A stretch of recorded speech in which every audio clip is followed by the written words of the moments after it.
Em uma das maiores metrópoles do mundo, centenas de trabalhadores garantem todos os dias o ganha-pão dentro de trens e metrôs. Esse é o tema do Repórter do Futuro de hoje, o trabalho informal no transporte público da cidade de São Paulo. Neste episódio, recebemos os jornalistas que produziram documentário sobre trilhos ambulantes dos metrôs e trens de São Paulo, produzido durante o 17º módulo Descobrir São Paulo, Descobrir-se Repórter. Fique aqui para conferir.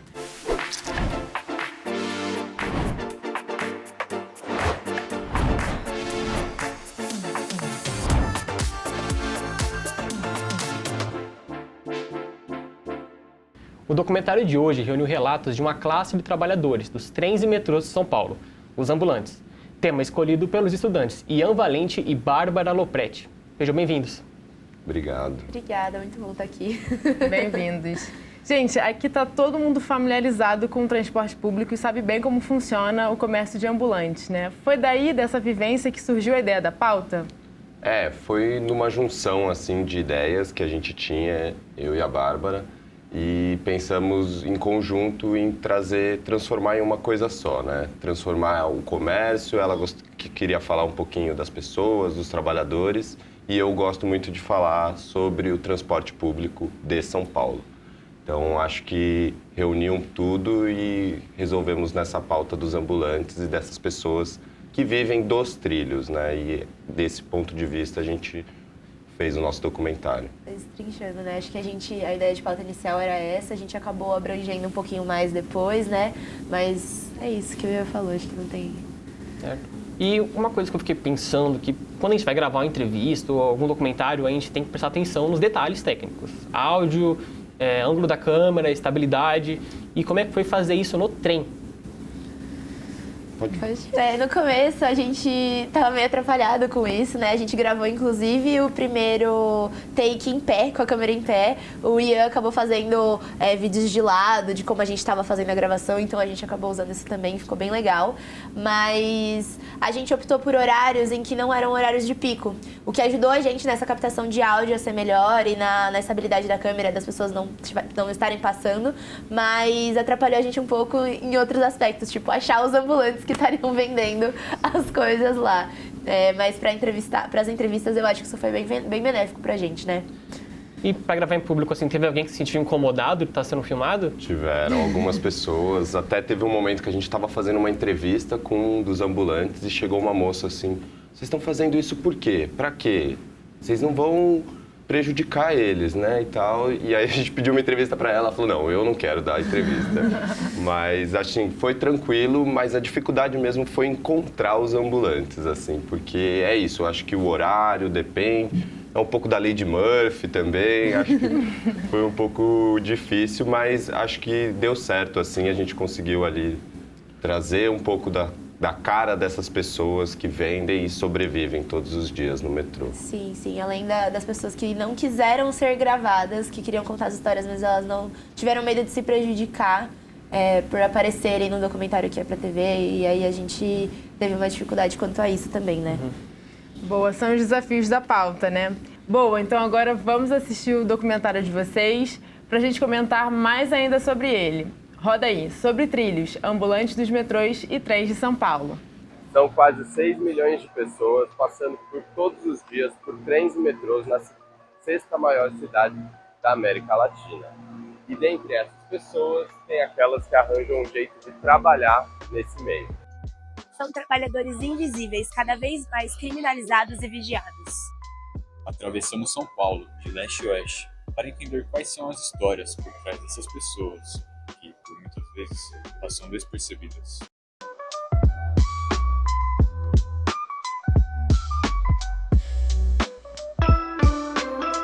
Pedir esmolas e praticar comércio ambulante nos trens e estações do metrô é proibido.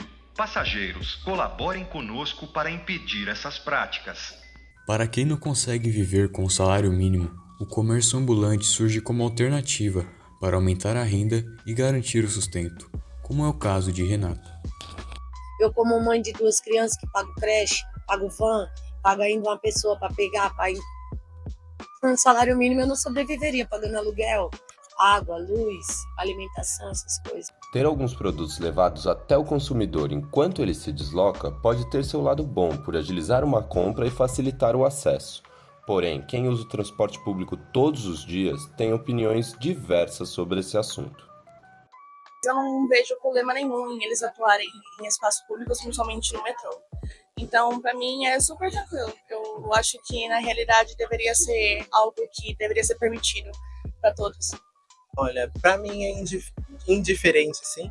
É óbvio que às vezes tem algumas oportunidades, né? Eu compro alguma coisa para ajudar, mas é indiferente. É como se eu estivesse também andando ali no shopping, é um mercado ali, como eles mesmos dizem. Quando a polícia apreende mercadorias, o impacto vai muito além da perda material. Para milhares de ambulantes que trabalham nas estações e aos seus arredores, os produtos representam o sustento do dia, o aluguel do mês e o prato de comida na mesa. Vai atrasa lá, daí atrasa nós aí. Ajuda nós aí, mano. Entendeu? Que nós precisamos pagar água, pagar luz. Aqui é um trabalho honesto, nós não tá atrasando ninguém. Além da gente ter que lidar com o fato de fazer dinheiro, às vezes tem que lidar com gente tentando roubar nossa mercadoria, com gente tentando roubar espaço, sabe? Então, tipo, é muito complicado. A rua não é uma coisa fixa que você tem. Tem dia que você pode fazer 500, você pode fazer R$2.000, mas tem dia que você pode não vender nada. Então, tipo, a gente costuma falar que é um dia pelo outro. A venda dentro dos trens e estações de metrô em São Paulo é proibida pelo Decreto número 1832 de 1996, que busca garantir segurança e conforto aos passageiros. Mesmo sem regulamentação formal, esses trabalhadores movimentam parte significativa da economia informal das grandes cidades. Muitas das vezes aí as pessoas acham que nós atrasamos os outros, entendeu? Nós é tudo trabalhador aqui. E poderia aí regular o comércio irregular aí no metrô, entendeu? As horas trabalhadas também são um fator preocupante quando se fala da rotina dos trabalhadores ambulantes, que acabam se desdobrando em mais de um ofício, como é o caso de Ferreira. Trabalhando para os outros, eu tenho 5 anos de rua. Tá bom. Eu tenho 2 empregos, na verdade. Tá bom. E eu trabalho os 2 na rua. O outro eu tenho na Barra Funda, uma barraca de pastel.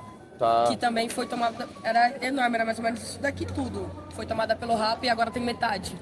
Mano, eu fico lá das 10 da noite às 6 da manhã. Pego o metrô, chega aqui 7 e fica até às 3. Em 2024, o professor Alexander Romenko Neto, da revista Fatec Sebrae, analisou como as estratégias usadas por esses ambulantes se relacionam a conceitos muito utilizados no marketing, como, por exemplo, ao fazer uma apresentação completa de seus produtos para agregar valor e incentivar a compra.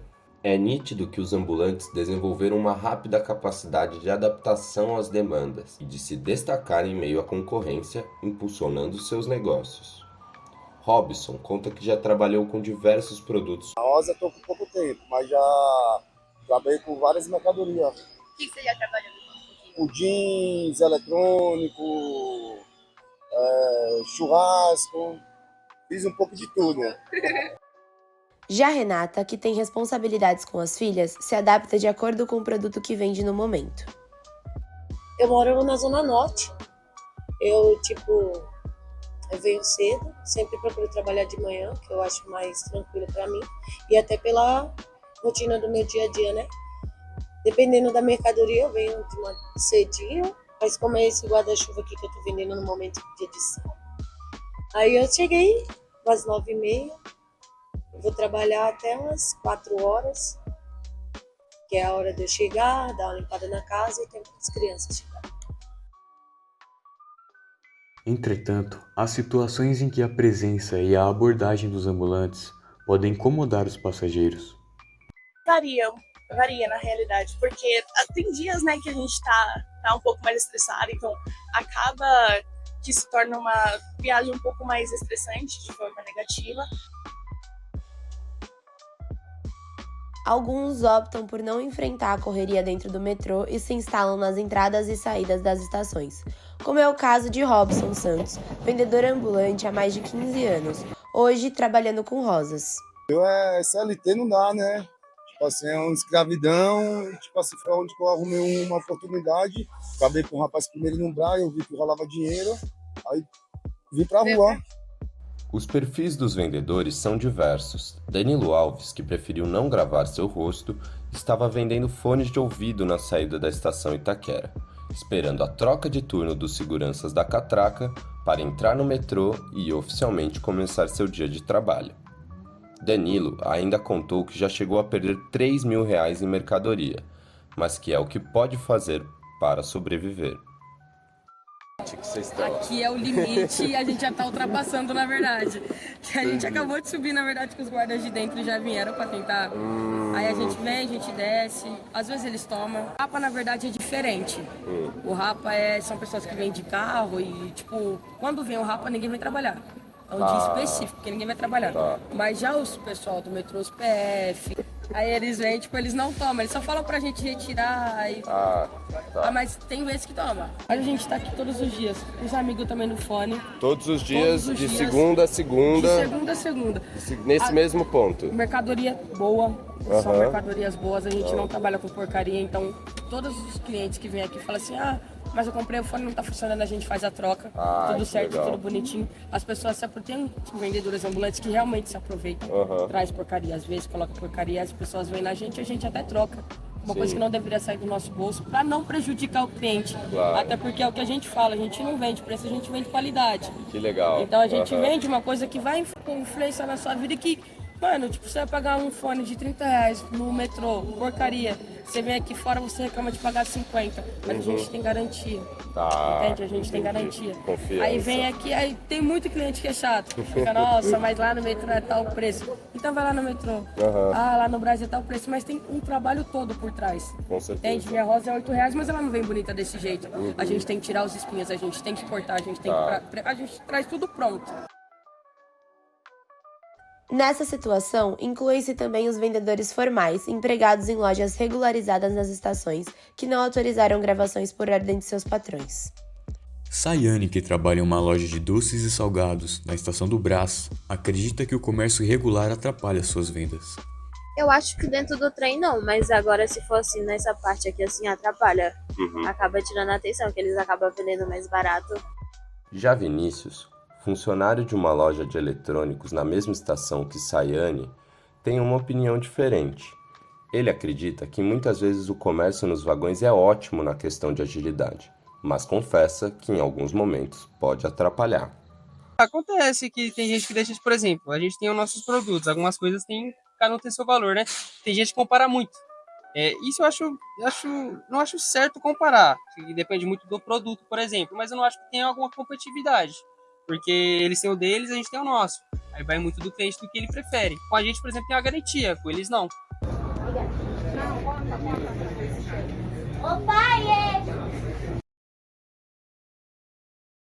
Muito bom esse retrato que vocês mostrar no documentário sobre os trabalhadores ambulantes, ficou incrível. Não sai daí que o Repórter do Futuro volta já.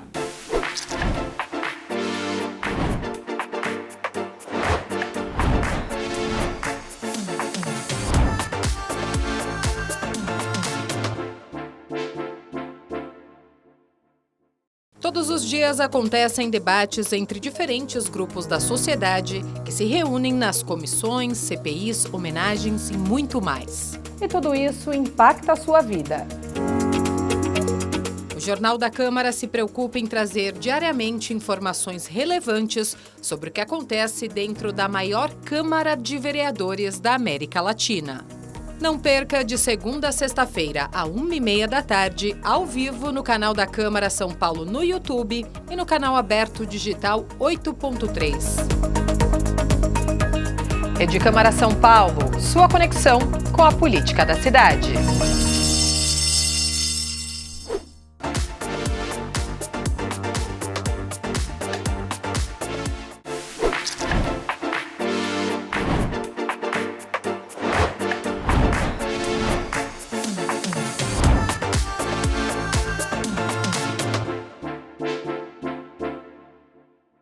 Estamos de volta com o Repórter do Futuro. E quem está com a gente agora é o repórter Rian Nunes, que também assina o trabalho sobre trilhos ambulantes dos metrôs e trens de São Paulo.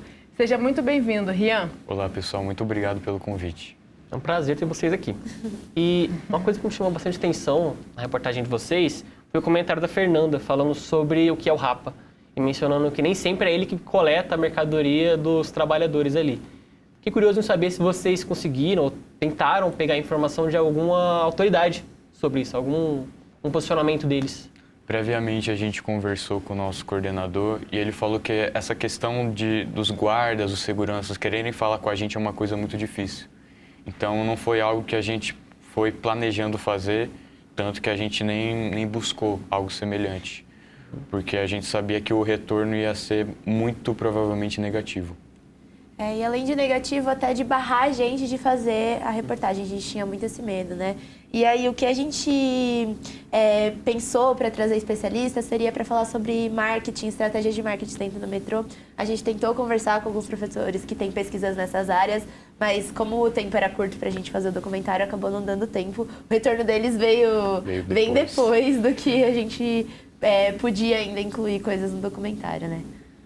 Um dos entrevistados, ele menciona que ele perdeu R$3.000, né, numa dessas ações. Eu queria entender por que ele pediu para não se identificar, né, e como foi gravar esse relato com ele.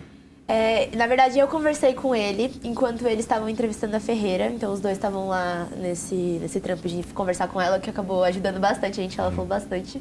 E eu pedi pra gravar e ele falou que não, que isso ia prejudicar ele. Essa gravação que a gente fez foi na porta do metrô Itaquera. Ele tava aguardando a troca de turno dos policiais pra poder entrar no metrô com as mercadorias dele. E ele ficou com esse medo de ser visado, sabe? Se ele aparecesse na TV, se aparecesse o rosto dele. Então ele optou por não, mas ele conversou comigo e contou a história dele. E a gente não podia perder a oportunidade de colocar o relato dele, mesmo que não, só citando e não com ele de fato, né? E aí... Essa coisa de perder 3 mil, eu perguntei pra ele, você acha que compensa, né? Você falou que você perdeu R$3.000 em um dia, compensa? Ele falou, eu perguntei, compensa viver assim? E ele respondeu, sobreviver, né? E isso mexeu muito comigo, assim, foi bem no comecinho das nossas gravações, mexeu muito comigo. E uma coisa que me chamou a atenção também é que muitas vezes, pelo menos eu tinha esse preconceito de achar que essas pessoas viviam numa situação de vulnerabilidade.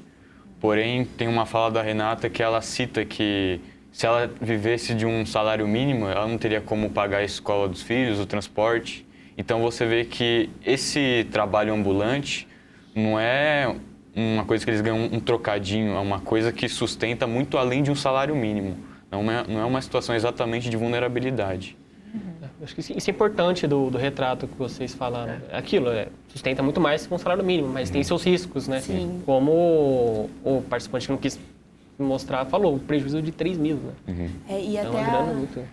Até a Ferreira comentou, ela trabalha, a gente falou que horas você dorme, porque ela trabalha em 2 lugares, 2 pontos, né, de madrugada, e depois ela vai direto pra Itaquera pra poder vender as flores dela lá. A gente falou e ela mora no extremo norte, gente, que horas você dorme, né, porque a hora que você chega em casa já tá na hora de sair pra ir pro outro trabalho, então é um esforço muito grande, assim, né. E escala 7 por 0, né. E eu fiquei curioso de saber como vocês se dividiram pra fazer a produção do doc, em questão de como foi a pré, como foi a gravação, e como foi após? A gente se juntou várias vezes online para conversar exatamente, para bater o martelo tanto do tema como que a gente ia guiar esse documentário.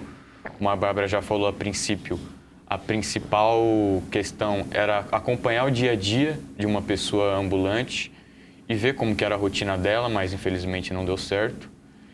Aí a gente montou o roteiro, todo mundo se juntou, isso não teve ninguém que fez a mais, todo mundo fez certinho. Depois foi a questão da gravação, que todo mundo gravou, principalmente o Ian. Toda hora eu olhava para ele, ele estava com uma câmera apontando para algum lugar. E depois a gente foi implementando outros vídeos do nosso dia a dia. Acho que você pode comentar um pouquinho da edição, né, que deu a pós-produção, que deu trabalho. Todo mundo colocou a mão na massa, mas o processo de edição ele é um pouco mais solitário, né? Como que funcionou isso e qual aplicativo, qual plataforma vocês usaram para realizar a edição desse documentário? Então, a edição para um jornalista eu acho que é o calcanhar de Aquiles muitas vezes. Eu usei o CapCut para editar, ele me ajudou muito em vários recursos que ele tem, principalmente porque a minha empresa a gente usa o Pro, então eu tinha esse benefício do meu estágio, então facilitou bastante para mim, eu já tenho certa familiaridade de usar ele no dia a dia, então me ajudou bastante, mas foi complicado. Quanto tempo mais ou menos para editar? Olha, é que não dá para ver exatamente em horas, mas foi uma semana para editar todo dia um pouquinho. Edição é dureza. Pra mim, eu também sofro muito com edição. No dia que a gente tinha que entregar, a gente se juntou num meet, os três, pra gente ir vendo o que precisava trocar, né? E ele editando e a gente, isso aqui tá errado, isso aqui... Ele, ai meu Deus, eu não vi. Pós-edição, né? Faz um mutirão, todo mundo ali, bora decupar. Não, muitas vezes são coisas simples, mas que levam muito tempo para pegar os detalhes. Sim, pontinhos, né? E antes de encerrar, eu queria que vocês me falassem um pouco como foi essa experiência de participar do curso do Alboré e de fazer esse projeto. O Repórter do Futuro para mim foi uma coisa nova, porque eu que trabalho em home office na maioria das vezes, me tirou da zona de conforto. Como no primeiro dia que a gente teve as aulas, o Sérgio ele comentou que vocês vão descobrir como que é sujar a sola do sapato. Realmente, eu estava com tênis branco, eu voltei para ele, eu voltei em casa, ele estava sujo já. Então foi uma experiência muito interessante, tive a oportunidade de entrevistar pessoas diferentes, conversar com pessoas na rua e conhecer realidades novas também. O Repórter do Futuro foi uma oportunidade que eu dei uma cavadinha ali, porque na verdade eu não passei no curso. E aí eu fui lá no primeiro dia com um amigo meu que tinha passado pra levar ele, porque eu faço faculdade lá em Bauru, e ele é lá de Bauru, então ele não sabia andar em São Paulo.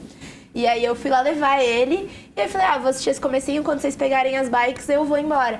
E aí o Sérgio falou assim, é uma pena que a gente não consegue trazer todo mundo, tem alguém aqui que não passou e tá aqui? Eu fiz, oi!